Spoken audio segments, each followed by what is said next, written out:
Hello, faithful viewers. I'm back again, again, again, again for episode 10. That's right. As promised, we are finally going to send this young upstart, this little punk, straight into the Shadow Realm, just as I promised. So, he says he's gone far beyond us. We'll just have to see about that. So, we'll just set our tactics to charge and make short work of this guy. I've been busy. I've been up to a lot. I've done a lot of routing. I've done a lot of testing. I've done a lot of research. I've done a lot of organizing my thoughts, and I even prepared a script for this episode, a sort of loose script, so that I could keep things flowing the way that I wanted to, but yeah. I have a route for Max Catalog now. It's not a fully fleshed out route, but luck and status and conditions and other factors just weren't right today for Prince Kameha to win. Okay, well, whatever. He gives us the elf key. We're not going to worry about that. We're going to worry about the run. I have a route. It still needs to be fleshed out piece by piece. Literally each individual step needs to be organized so that, anyone can do it. Or at least anybody who's reasonably familiar with the game could do it. But it is a route that, provided things go correctly, will produce all 310 catalog entries. And that is something that I have never had before. I've never had a route that actually, gets you to the end state. I've always been going with, and then make it up and just try and make it work. And no. Each individual breed is identified. Each recruitment is identified. This is a for real, tangible product that soon people will be able to read, or soon we will be able to watch me walk through while commentating over it. But I'll tell you about that later. First, I want to talk to you a little bit about how things have been going and why this took so long. So, if you watched episode Alpha, the non-canon episode, you listened to me complain about how I didn't know what I was going to do because Theft had a very wide encounter table that was also very difficult to access and difficult to recruit from. And it introduced so many complicating factors into the run that I eventually got tired of trying to navigate around them and decided that I would investigate something else instead. And what I decided to investigate was magic key farming, because at the time I did not have a good method for farming magic keys. The best that I was able to do was filling up my inventory and fighting the B class. 15% odds of success, 85% odds of a 4,000 gold profit. Tolerable, maybe, but really, really unpleasant. Most of the time, you go in and you think, I'm not getting a key from this. And you just kind of have to persist through it and deposit your gold when it gets full, and maybe eventually you'll get some keys. But you're not really going to get close to hitting the 20 key inventory limit in any reasonable amount of time. I tried to figure out foreign monster masters, right? The warriors that I talked about in the previous 2 episodes. And I decided to alright, set myself up, my inventory, my EXP, my HP, my items, gold values, all that stuff, all that weird complicated mumbo jumbo, and be what does it feel like to farm magic keys from foreign monster masters? Just fight them over and over again. And I guess reset if you get a warp wing, or just otherwise shake it off and just keep going. And the answer is it sucks. It's worse than B class. The key rate for them has to be so low. I would be shocked if it was higher than 15%. It feels like 5%, and the fights are a lot harder, and you have to walk around for them instead of just talking to these nice women here. It's just a mess. So, the overwhelming sense that I got from trying to fight foreign monster masters for keys was, that ain't it, chief. And so I kept looking. And my search eventually led me to this list of arena classes. So the C class we know is useful just for farming money, because it's a guaranteed 5,000 gold profit. Very useful, but no keys. 4,000 gold profit, 15% chance of keys. I hadn't actually tested S class, and I had the thought, well, magic keys are an incredibly valuable prize. The game makes them rare on purpose. Presumably the S class is going to have a better magic key reward rate than the B class. I mean, it's a lot harder, and it's more expensive. Like, you win the S class and you don't get a magic key because your inventory's full, you're only profiting 1,000 gold each time. That might not even be sustainable, but hey, I'm willing to pay good money if it gets me keys. Let's just alternate C and S class, maybe? I don't know. Just thinking about it. And I did assemble a team that could consistently clear the S class, including a level 90 member of the party, so that when I did get magic keys, they would be the best magic keys possible. You put that monster in the first slot of your inventory, and you're getting the best possible keys that you can get. Level 90 to 99, it doesn't matter as long as that first digit's a 9. But it does have to be a 9. So, there you go. I farmed S-Class Sponge. Round after round after round. I don't think that the rate for S-Class is any higher than 15%. It felt the same as B-Class. Like, it felt exactly the same as B-Class, except slower and less profitable. So, it was a bust. And I thought, alright. Okay. End of the line, I guess. But... for the sake of thoroughness, I should try A-Class.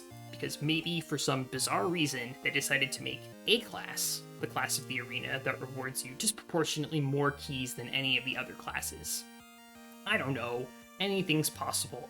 And if I try it, and it really is a great source of magic keys, I will be very glad that I did. Well, folks, you'll never guess what happened.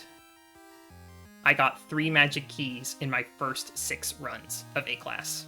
It turns out that literally the key to making this run enjoyable and possible in an RTA setting was 1 menu option down from what I thought was the best I could do for magic key farming. It was literally right here. And I've spent 5 years working on this game, not testing it. So, a little bit of egg on my face, but what a wonderful problem to have. It turns out that this was more, doable, possible, enjoyable even. Grinding A-Class is fun. The fights are, engaging, but also not unreasonably difficult if you have the right team. And now I just need to figure out what that means for the route, right? Because previously I'd sort of been routing in a mindset in which magic keys were scarce, and I couldn't depend on them for much. And so I was, expecting to do the vast majority of my recruiting out of Magic Key, or out of the story worlds, the static keys, the keys that every copy of the game has that you're guaranteed and that have known encounter tables, all reliable. Doesn't have everything. Has like a little less than half, I think, of the total number of monsters in the game are recruitable in story worlds, so. But, you use the first half to get the other half. It's possible. On paper, you can do it. You can route out every step. You just need a lot of meat, so that means a lot of arena, but you can do it. You can grind it out. But why do magic keys save time? And the answer is, magic keys allow you to recruit monsters that otherwise you would need to breed in order to get your hands on. And you would want to get your hands on those monsters for 2 reasons. Number 1 is you don't have their catalog entry yet, or number 2 is they are a required step on the path to making the terminal bosses. I realize, actually, that I don't think in this run I've explained how the boss monsters work, so I'm actually going to go ahead and explain that. So, there is an 11th family of monsters in this game. You can see on my tracker that it is the farthest right. It has a question mark icon, and that is the icon that these monsters have in-game. These are boss monsters. They're cameos from other Dragon Quest games, as well as boss monsters from this one. Mudo, I'm certain, is not an original character from this game. I think he's from, like, Dragon Quest 4 or something. Pizarro also is, like, a final boss, I think, from Dragon Quest 4. I haven't played the other Dragon Quest games much, so I'm not going to avoid digging myself into that hole, but that family is a mystery still. Damn right, and I'll tell you why. It's because boss monsters, unlike every other family in the game, can never, ever be recruited under any circumstances. Now, let's say you bust out the meaty orb, the Master Ball item. Guaranteed recruitment. And you get a Magic Key World in which there are wild boss monsters rolling around. A Lord Key. Those do exist. You can fight boss monsters in the wild, and if you defeat the world boss of that key, presumably those boss monsters would be willing to join you. Except, no matter how much meat you throw at them, they will not join you. There is a separate check. The game says, wait, hold on. Before I give you this monster, is it a boss monster? Oh, never mind then. No, boss monster. Cannot recruit it. The only way you would be able to do it is by cheating, like Game Shark. People have claimed that you can do it. They're just using Game Shark or lying. You cannot do it. So, if we cannot recruit or steal boss monsters, we're going to have to make them. Now, this is a problem because the boss monster recipes are very, very specific. There are no family ingredients in boss monster recipes. Like, it doesn't call for like a generic plant or a generic bug or a generic slime. It calls for specific recipes, right? And at most, you're going to have 3 or 4 different options for the base and the mate of the monster in order to get the boss that you want. For many of the bosses, it's just straight up, you have 1 option for the base and 1 option for the mate, and I hope you have them because you're not getting this monster without them. Tough shit. Some of the bosses are also required to make other bosses. For example, Dark Dream requires Deathmore 3, which requires Deathmore 2, which requires Deathmore 1, which requires Zoma or Mirudras, and also I think an Azrael, and then also Baramos and Gorgo, Mudo, kind of an intermediate step on the way there too, plus Poseidon, who's not technically a boss, but kind of acts like one. I could go on.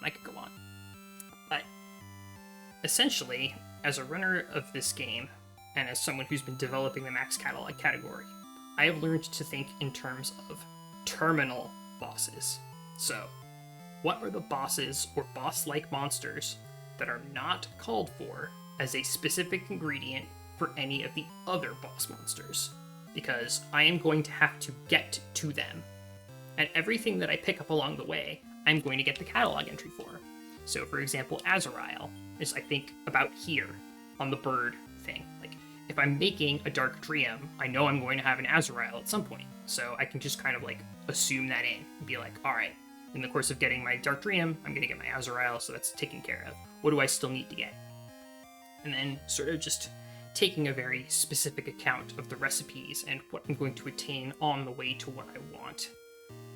I sort of organized things into little channels and figured out that there are, 6, I would say, monsters that are not useful for making anything else but do need to be arrived at. That includes Dark Dream, Orgodemir 2, Mirudras 2, Asurazoma, a few others. I would say that those are like some of the main ones. Genocido also. As well as a couple of monsters that aren't in the boss family but are 4-star rarity, which also means that they will never be encounterable in Magic Key Worlds or on any foreign Monster Masters sort of enemy parties. They're not on any of the encounter tables, the different alpha levels that I explained in the previous episode. So, for example, Grand Slime, you're never going to be in a position to recruit it. Same with Orlegon, and same also with Poseidon, who I mentioned earlier, and Lazamanus, and Skolarak, and Yggdrasil in the plant family. So you've got these other monsters that you need to make too, and you sort of need to plan to reach them in the course of breeding.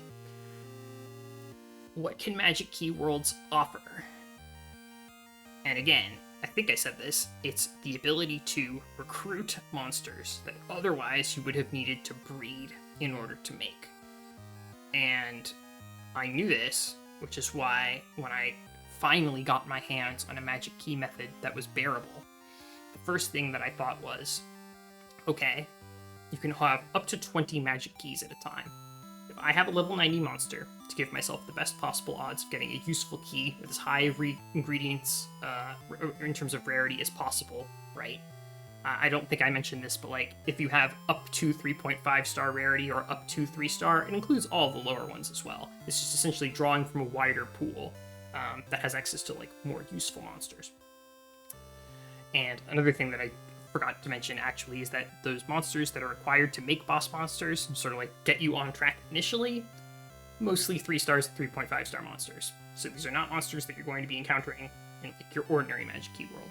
Probably going to need to get them from a very top tier key, most likely a key farmed by a level 80 or ideally level 90 monster.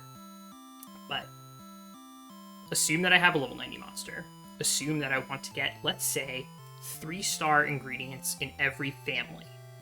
How long does it take to do that?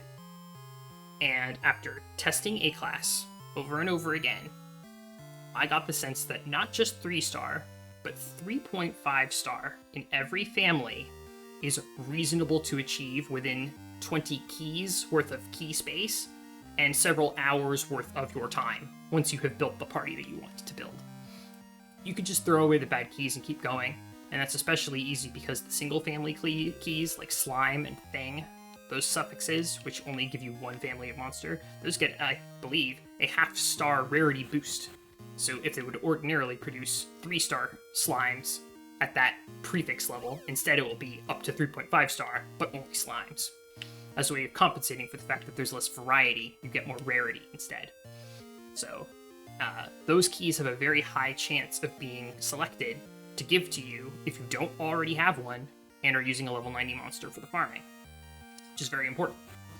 So, I basically sort of developed a system for, like, thinking about how my key management was going to influence the kind of keys that I was going to get, and how I would be able to, in sort of an organized manner, get probably most of the ingredients that I want, or at least a very high likelihood of most of the ingredients that I want. With the understanding that I might be missing one or two, but one or two missing monsters could be backed up by breeding monsters from story worlds. I know the fastest way to make pretty much every monster using only story world ingredients, skipping steps if I happen to get good ingredients from Magic Key Worlds along the way. So I've worked with the breeding tables enough for that to not really be much of a problem. Anyway, what was I saying?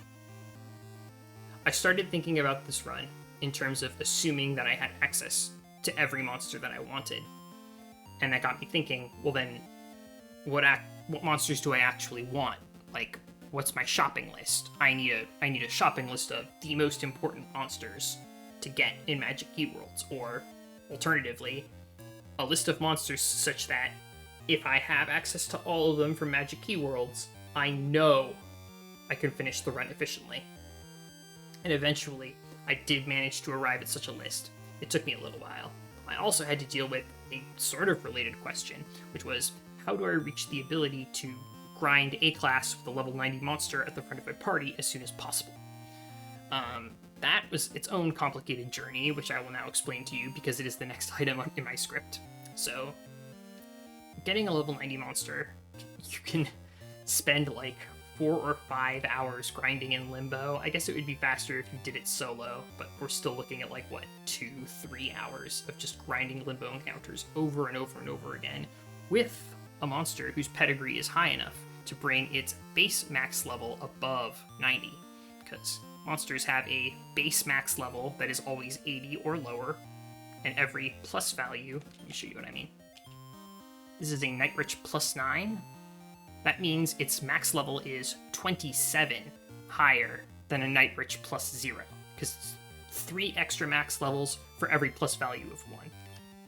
This Gold Golem has a max level that is at least, or that is 33 higher from its base, which I'm pretty sure it means it's actually topped out at 99, because 99 is like the absolute level cap. And then same for this King Leo, it's 27 above the base, so. I wanted to see if there was any fucking way that I could avoid grinding in Limbo to level 90, because I did it in that failed stream that I keep mentioning, and I hated it. It was awful. Everyone left. Everyone left because they did not want to watch it, and I can't blame them because grinding in Limbo sucks, and I want to do as little of it as I possibly can. Fortunately, this was something that theft actually is useful for, because the monsters that you steal from foreign monster masters have a level that is within a certain range. It's basically a listed value plus or minus 2. And I have these listed values. They were available on a Japanese gaming website, so I collected them, translated the names, and so now I know, right? What possible levels the monsters can be. The plus or minus 2 thing is just based on my testing. It could be different from that, but I'm pretty sure that's how it works. I just wanted to mention that. I haven't hard confirmed that, but that's pretty consistent with all the testing that I've done, and I'm pretty sure that's what it is, but that's like a 99% thing. There you go. There is one and only one monster that is thievable and available at level 90 because its listed value is 88. So, if you get lucky and actually roll high and get +2 as opposed to +1, 0, -1, or -2, then you will have stolen a level 90 monster. And that's a pretty quick prospect. You might have to reset a couple of times to get that particular monster and to get a favorable roll on what level it is. but you're potentially skipping several hours of limbo grinding, so it's probably worth it, right? That monster is White King. White, the color white. Later on, I think it was localized as White King, W-I-G-H-T, referring to, like, the mythical creature, which is, I think, a revenant spirit of some sort. And a much more appropriate name for a monster that is literally a revenant spirit in monarch form. But in order to encounter White Kings from foreign monster masters, you need to have monsters that are impressive enough that essentially reach the alpha level 18 table. So just for context, let's say that you had about 510 in every stat, and you were about level 40. That would be alpha level 18. And that's what I've sort of reached by testing. If all three of your monsters were that way. About 510, 520, and about level 40, that's going to get you alpha level 18, and that's the first alpha level at which White Kings can appear. They can also appear at alpha level 19 and higher. So, there you go. But I had a plan, right? Or sort of developed a plan in light of this, which was, alright, I need to develop a way to get alpha level 18 monsters as quickly as possible. And that is when I decided to take advantage of a strategy that I was sort of developing within my own mind called bard baiting, right? So here's the idea with bard baiting. You can see the total experience, the upper value, above where it says next level. This Night Rich has 1,257,224 experience. If the last three digits of that value are the same, so 000, 777, 222, I overshot by 2 points, oops. Then bards will spawn, assuming that you have 1,000 gold in your inventory. And with bards, your inventory can even be full, and it should be if you're trying to spawn bards, because that will allow you to dodge other encounters that presumably you don't want if you're going for bards. But I'll probably explain bard baiting in a tutorial video later. Don't have to worry about it in all of its grisly details just yet. But the point is, when you win a fight against bards, they raise the lowest stat of the monsters that survived the battle by 20 points. Whichever their lowest stat is. So, for example, for this Night Rich, that would be MP. Its MP would go from 230 to 250. So, obviously there's a little bit of a difficulty here, right? Which is, bard encounters don't reliably give you, like, a 000 or, like, you know, an amount of EXP that's going to keep you calibrated. You essentially need to do a bunch of, like, controlled encounters in Pirate World and Oasis World in order to get one of your monsters to have the trailing digits, the, like, 222, or whatever you want it to be. Whatever it's closest to, I guess.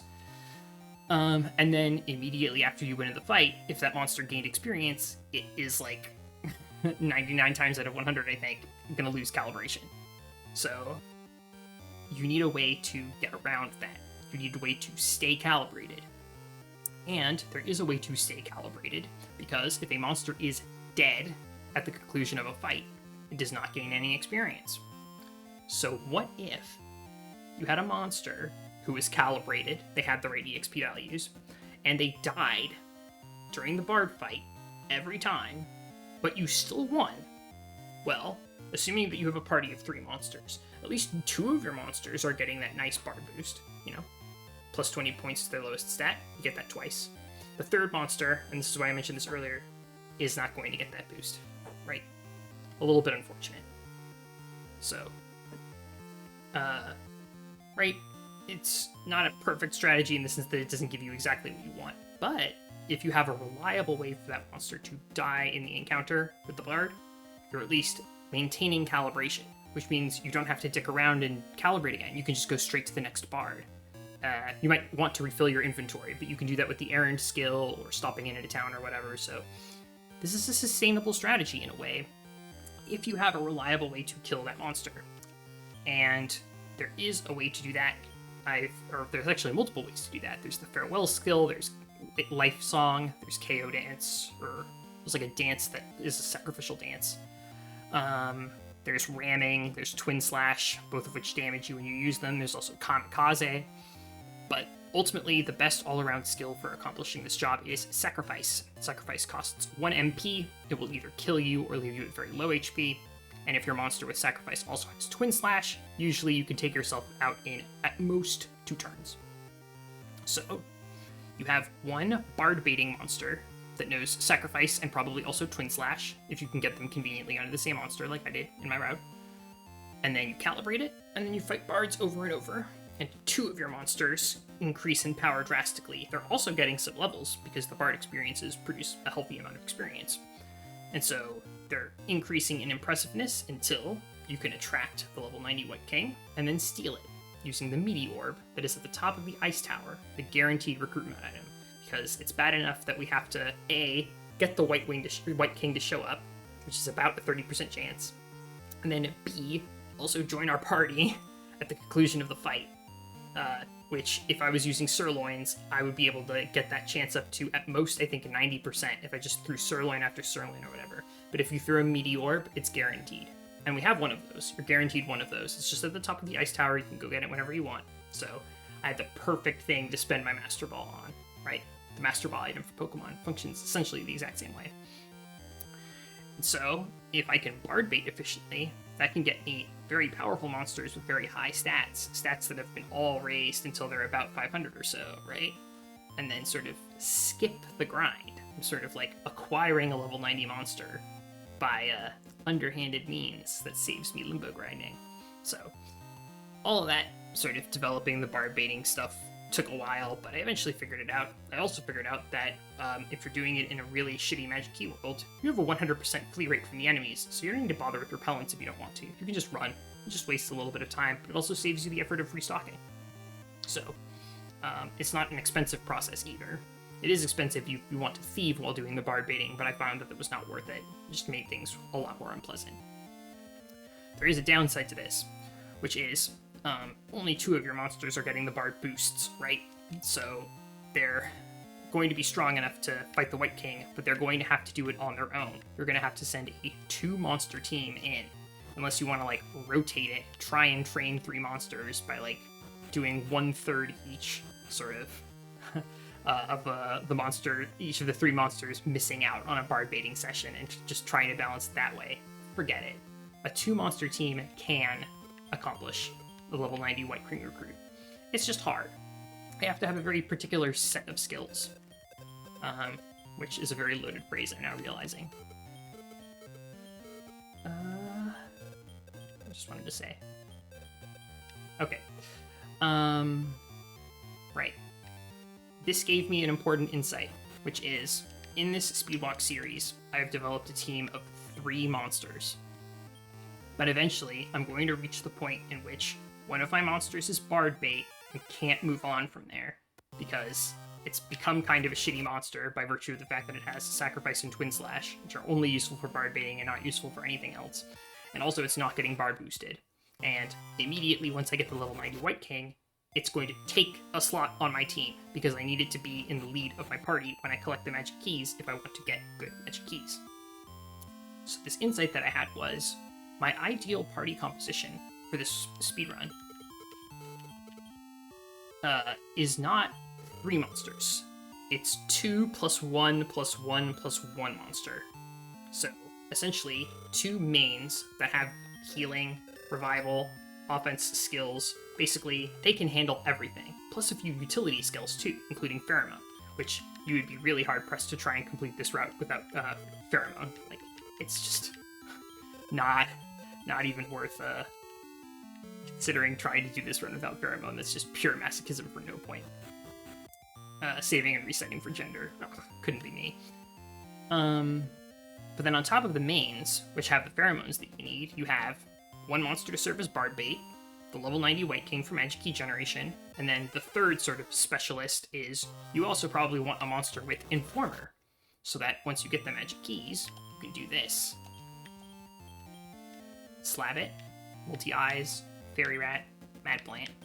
Okay, cool, now I know what's in this key world. In this case, it's a story key, and I already knew that those were the monsters that were available, but you get the idea, right? An informer monster allows you to assess your magic key world's worth very quickly, and in a way that doesn't cost MP, which saves you the trouble of, like, repeatedly getting into encounters in magic key worlds. And also, these are presumably getting pretty good magic keys, right? Which means the monsters in them are strong and might kill you. But if you're using Informer, you're not even going to bother with that, right? You're not even going to mess around with these things until you're actively ready to recruit them. So there you go. That sort of changed the way that I did the story worlds and sort of set things up. But I also had to decide which monsters it was going to be.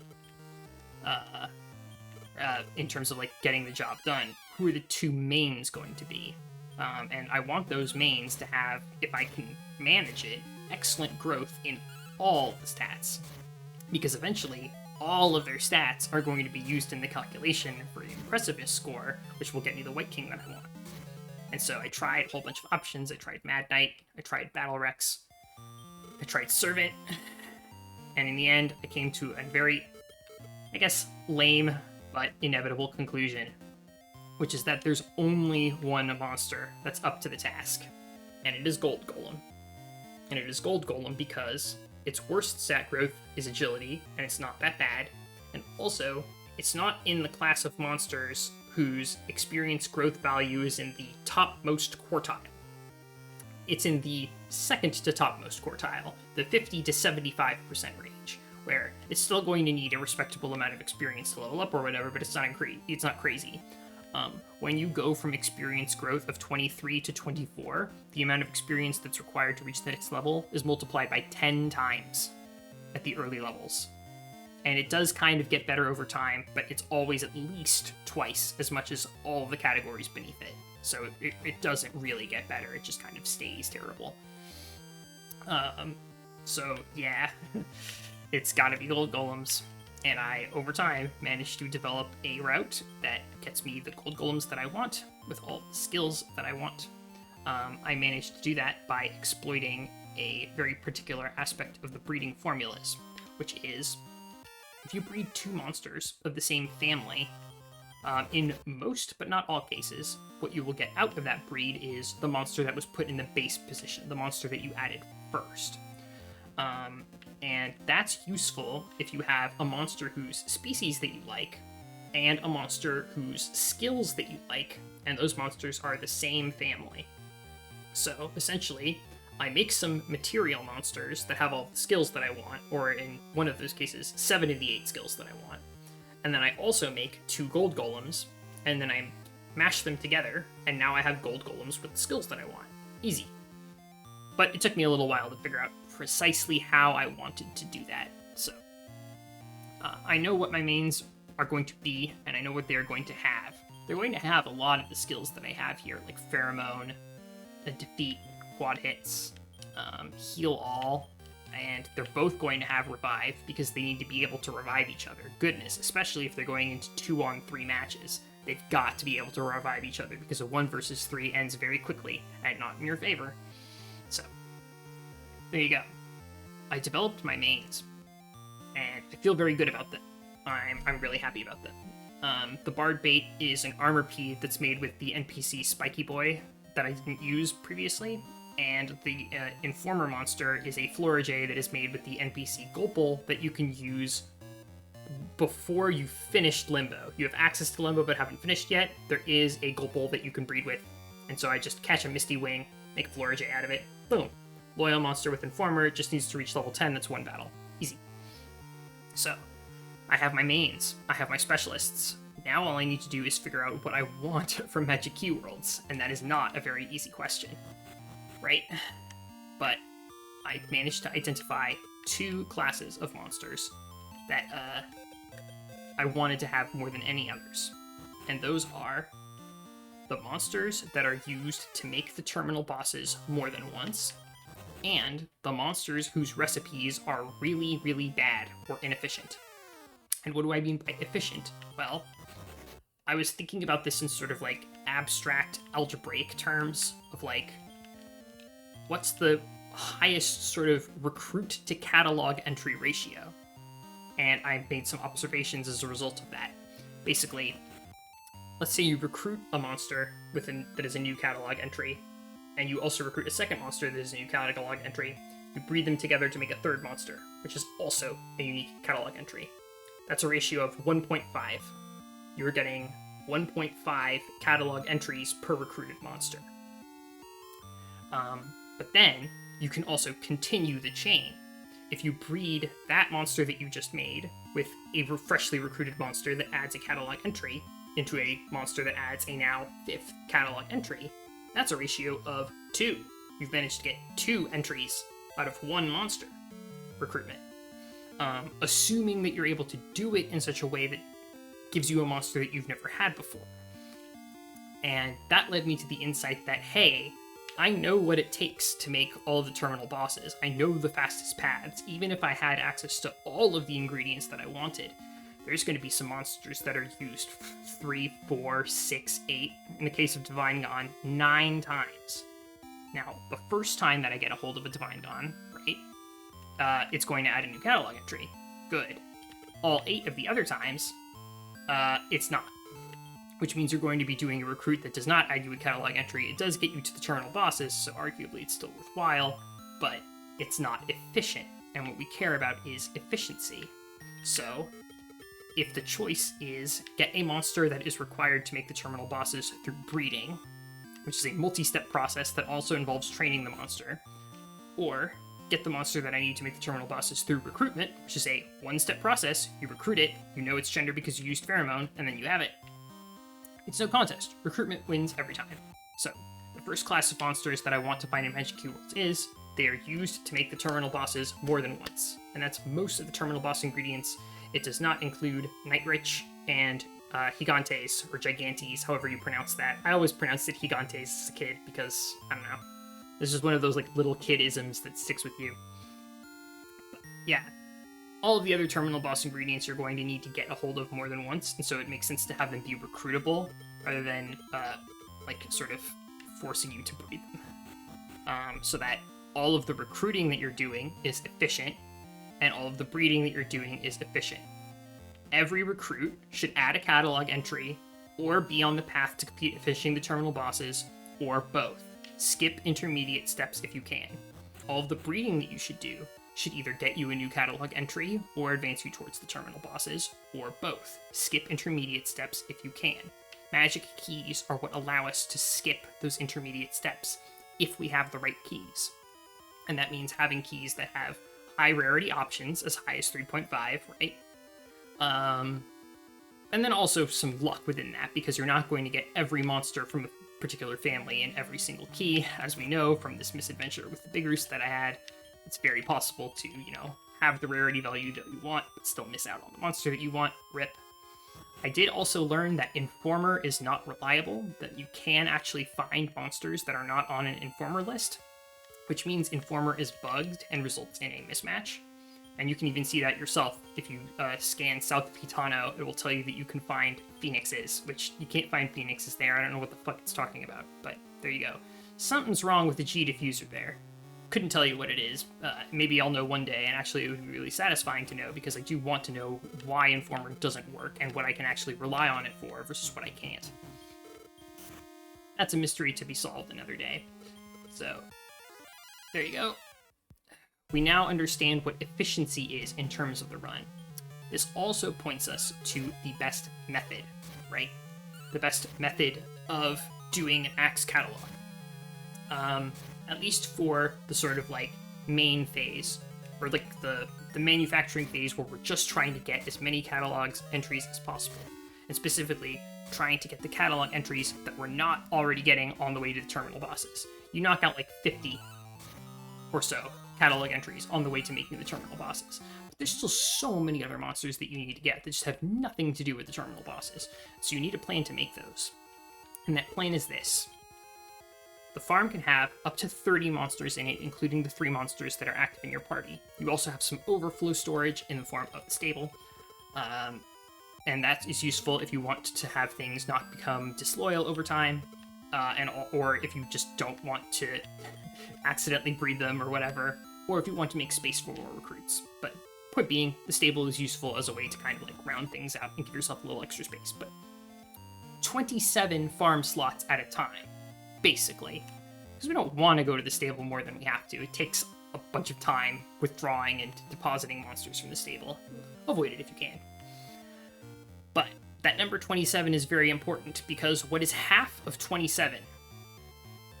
This is not a trick question. It's 13. We're rounding down. Which means we can do first 2 rounds of breeding 13 monsters to get us our starting 26. Then we breed them together, getting some new catalog entries. This gives us 13 babies. Now we go out and get 13 more recruits. In the process of getting those recruits, 1/30th of the experience that you get in the battles with those monsters that you're recruiting is automatically sent to all the farm monsters. And, as it happens, most monsters that are not slow growers require 1,320 experience or less to reach level 10. So, if you're getting 13,200 experience in the course of these breeding rounds, by the time that you get back to Great Log, all of the babies that you made, assuming that they're not slow growers, are level 10 and ready to go. For the slow growers, it's 10 times that amount, which means you're going to need to actively grind 132,000 experience, which is slower, and suggests that if in whatever magic key that I have slimes, I really hope that I'm able to get Metal Kings and Metabals to, knock them down for experience in that classic Dragon Quest way, because I'm probably not going to get 132,000 experience recruiting 13 monsters unless things are going exceptionally poorly. So, that's the overall process though, right? The overall process of Max Catalog is recruit 26, breed 13, recruit 13, breed 13, recruit 13, breed 13, recruit 13, breed 13. And that actually works out very nicely because your inventory limit, right, is 24. So you load up with 15 or 16 sirloins. That's like 1 for each monster that you want to get, plus some extras just in case. Maybe you want to do some catch and release on the way for monsters that you didn't manage to fit into your route or whatever. Just take some extras just in case. And then you still have a little bit of room left in your inventory for like utility items, your warp wings, your warp staves, repellents if you want to use them. Your flee rate gets pretty good once you have monsters with 500 agility, but repellents still save a little bit of time. Maybe you want to fuck with those, maybe you don't. Some emergency healing, maybe. A bookmark if you're going really far out of the way, perhaps. Point being, 13 is a very reasonable number of monsters to recruit in one session without needing to restock on meat mid-session. So there you go. I had it. I could finally idealize the form of the run. I reached the point where I can grind for keys. I grind for a lot of keys. I assemble my shopping list, my list of monsters that save a lot of time if I can recruit them from Magic Key Worlds. Once I've found them all, I just go get them, one by one, breed them, go get more, breed those, and just keep doing that until I've eventually walked through the entire catalog, including making the terminal bosses on the way, which I've routed it so that I do that at the end, to sort of like keep as compact as possible the slow growers, right?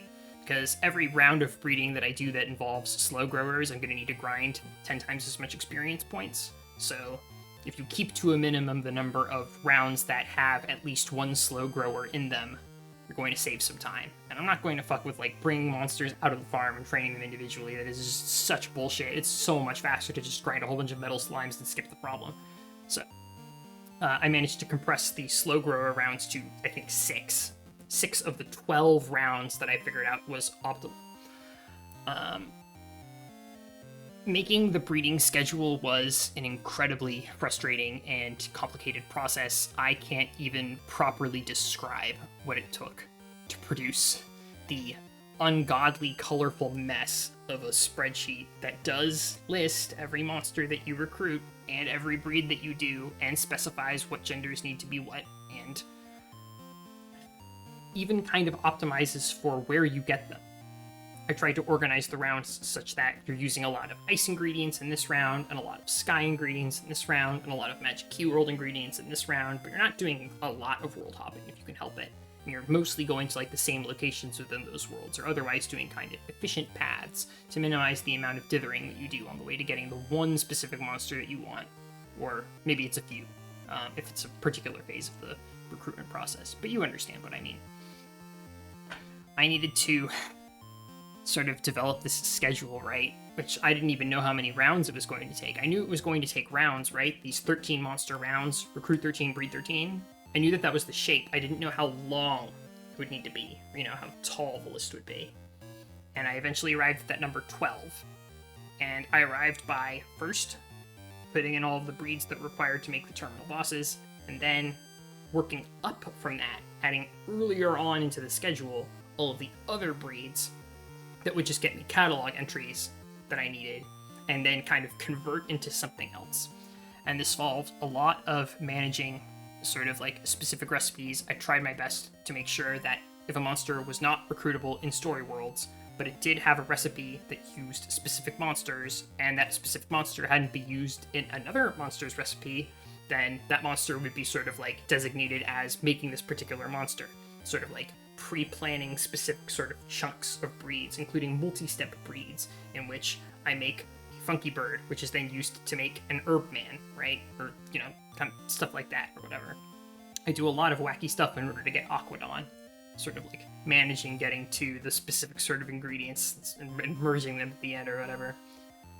I'll probably show the finished product at some point. I don't have it prepared. I'm not going to show it on this video or whatever, but just trust me. This was like ascending speedrun mountain, and it took me 4 tries, because the first 3 times I was trying to make the start and the end meet in the middle, instead of just starting from the end and working backwards. So there you go. This is like a generalizable puzzle strategy. If you have a fixed point and a movable point, you move backwards from the fixed point until you figure out what the movable point needs to be. You don't fix the movable point and then try and form a path between the 2 now fixed points. That might work, but probably won't, and it's not the right idea. So do the other thing that I mentioned, of like actually approaching the puzzle in a way that is reasonably likely to solve it. Anyway, I figured out which monsters I wanted to make. I figured out which monsters I wanted to get from Magic Key Worlds because the recipes were really bad and all that stuff. I declined to use some specific recipes like Metable and Snapper. Well, Snapper's recruitable in Magic Key Worlds anyway, or in Story Worlds anyway, but like a monster where it requires 2 of the same copy. You breed like a Metally with a Metally to make a Metable.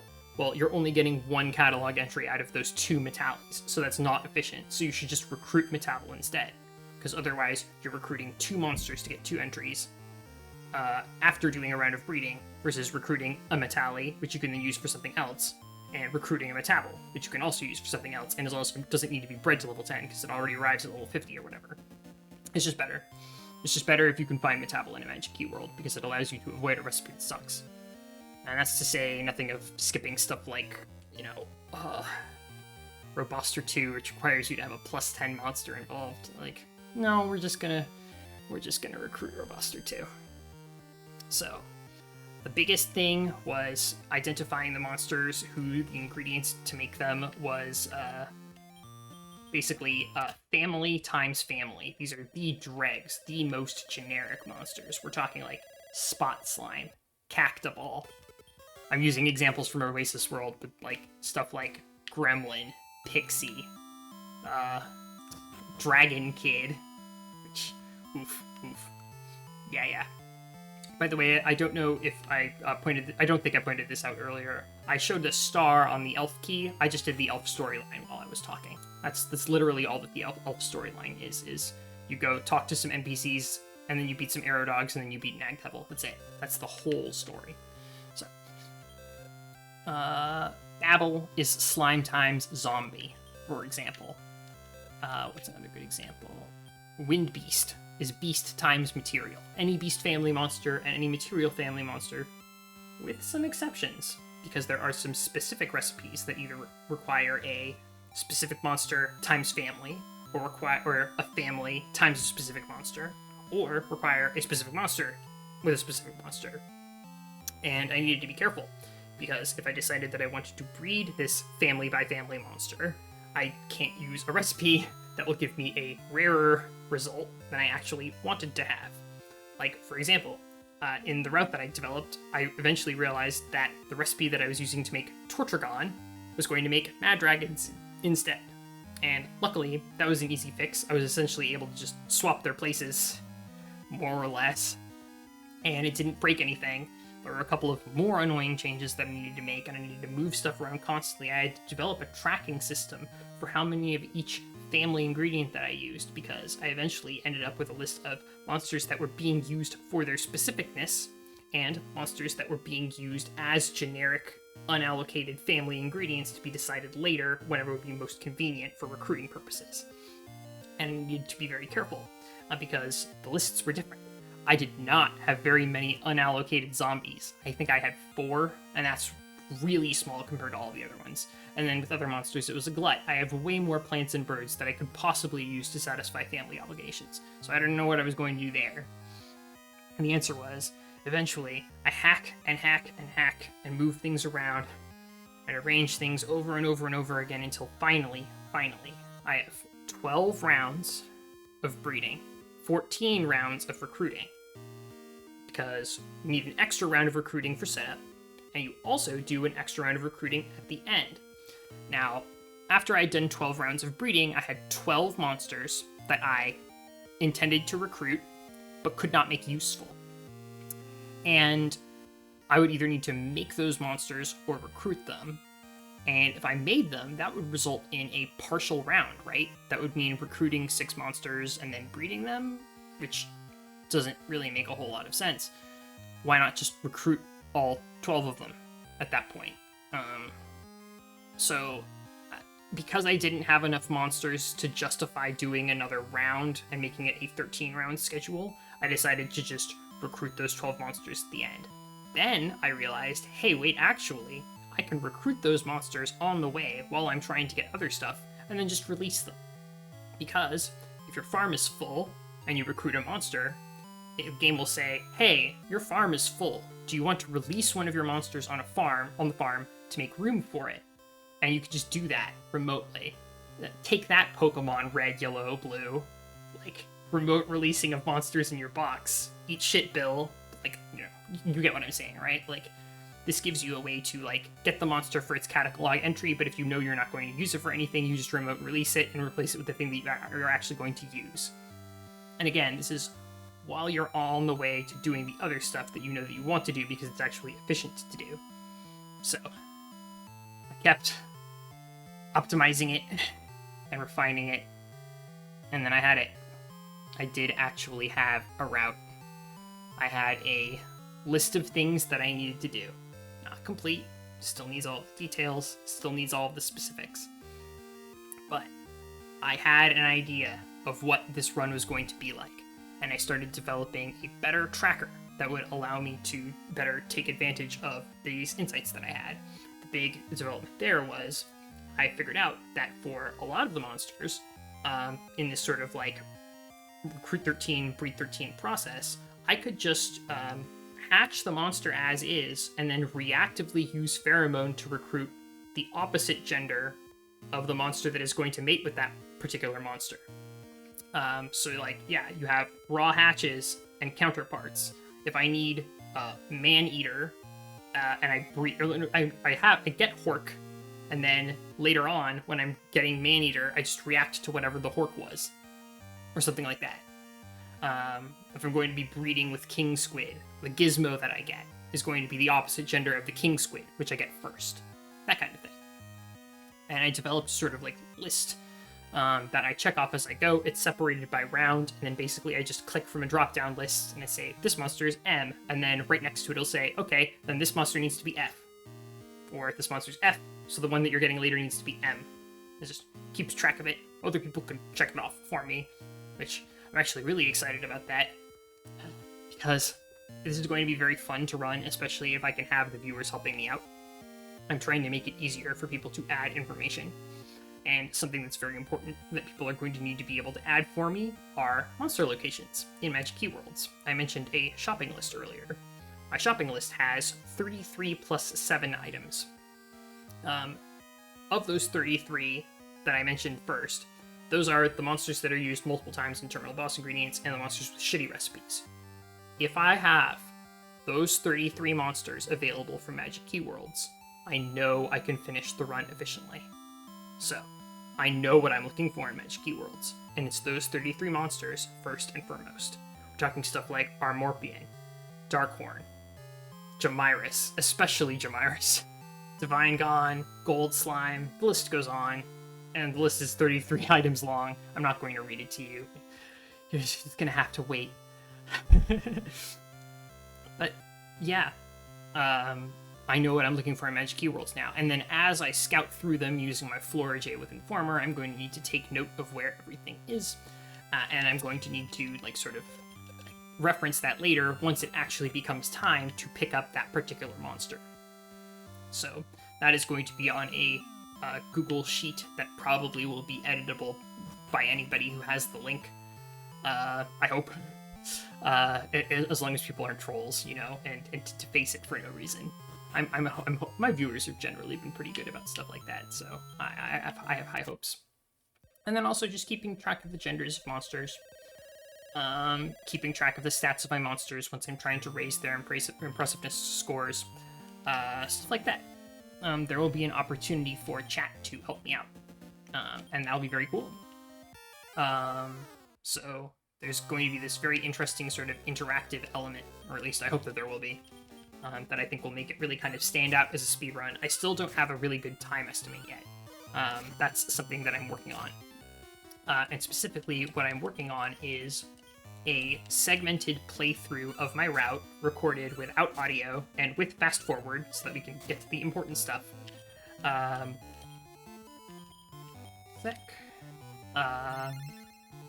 And then I'm going to record commentary over it later, and that will probably be the next thing that I release that is relevant to Dragon Warrior Monsters 2. It is with a heavy but firm heart that I am declaring that this Speedwalk series has outlived its usefulness, failed to become anything particularly entertaining and meaningful, and overall is not a very good use of my time. But that is because I figured out what is a very good use of my time. And it's, in the first instance, this commentated playthrough of the route that gets all 310 monsters, and then later, an actual run. Or at least an actual run with sleep breaks. Which I think I will get there. So, that's very exciting.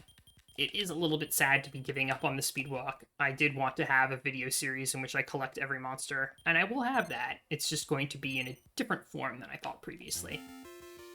Also, there you go. I'm fulfilling my promise to recruit a Great Drac, just like I said I would. So I'm going to go ahead and mark that off as soon as I am on my way back to Great Log. There's a Great Drac. Should be towards the bottom, right? Yep, there we go. Awesome. And then let's just check the info screen. Yep, we are correct. I did check off the Whipbird since I have the catalog entry for it, so the tracker is now accurate, just in time for me to end the series. Ultimately, what it is, though, is I've made all of this progress and developed all of these insights and figured out that an optimized route for max catalog does not resemble the Speedwalk very much. I have level 50 monsters whose impressive scores are not very good. I would have to start bard baiting now with monsters that are not equipped for the task because they do not have revives for me to revive my bard bait on the go. It would just be miserable. No one wants to watch that, where they can watch me do it the right way instead, and talk over it in an intelligible way, without even the effort of trying to commentate and play at the same time. Which, of course, hasn't been a problem at all in this episode. But no, really, it's going to be really nice to organize my thoughts and speak intelligently about a playthrough that I have already seen the outcome of and know what's going to happen in advance, with a little bit of light editing to remove the failed segments and stuff, just to keep things moving along. And then, at the end of that, I'm going to have something very useful, which is I'm going to be able to look at this screen that I mentioned in the previous episode, the non-canon episode, the in-game timer. Because the in-game timer, irrespective of any fast forward that I'm doing, is going to be like a reasonable upper bound of how fast my route gets max catalog. And probably I'm going to be able to do it better when I'm not fast forwarding, and thus not doing things very efficiently or just waiting on screens for very long. But you know, a good ballpark. I'm gonna have a ballpark. And with a route and a ballpark, I can actually do attempts. So, max catalog, it's real. Thanks to A-Class Arena and a whole shit ton of work that I've done, it's real. and it will very likely be RTA. I'm not going to formally promise, but like, it's looking RTA.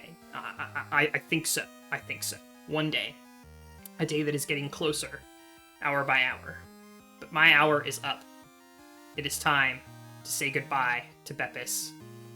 Farewell, Beppis. And I will see you on the next Dragon Warrior Monsters 2 thing.